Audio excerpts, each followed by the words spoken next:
Okay, well, this is one of the more exciting languages for me in this list because it is the first language of my wife and her family and some of my best friends.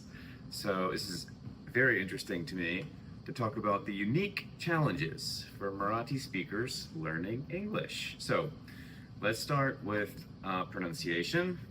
Um, this is not only for Marathi, but there are many different vowel sounds, 20 probably in English, more than exist in Marathi. We have these minimal pairs of very similar sounding words.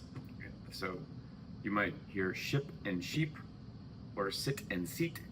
These are very similar sounding but totally different words.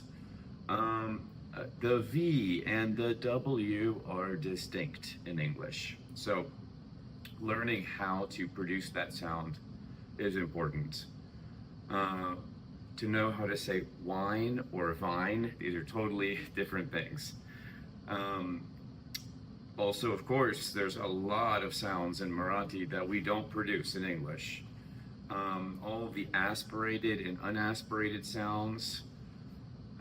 We have something called dental alveolar consonants in Marathi, not in English.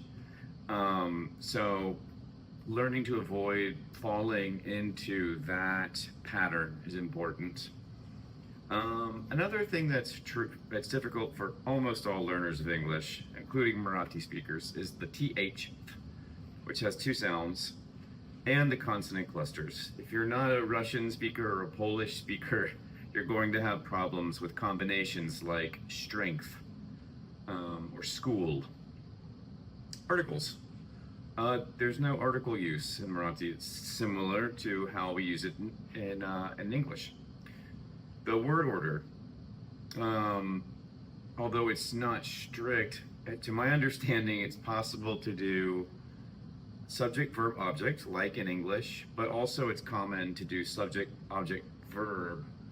That's never the case in English. So English is a very rigid language in that sense. Postpositions are used, not prepositions. English is a preposition language. The tenses and aspects are far different. Gender agreement is necessary in Marathi. It's not, we don't have gendered nouns in English. Plurality is marked differently. Negation, saying it's not this or no.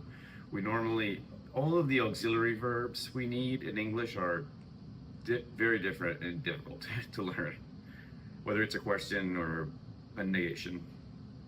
Devanagari script, totally different, of course.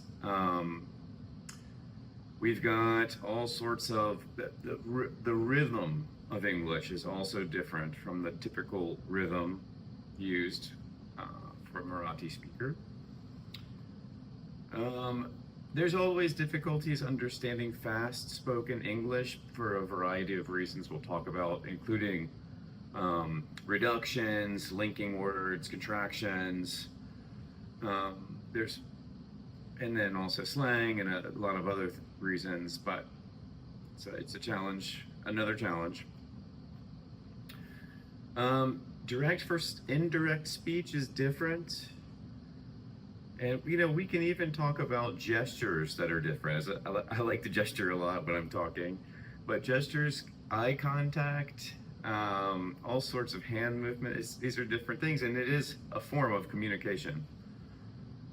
So I think we can stop there. There's lots of things we can learn, but the point is specifically for Marathi speakers, we can target areas where we know beyond just things every English learner must have. We could target specific areas in Marathi. So thank you very much.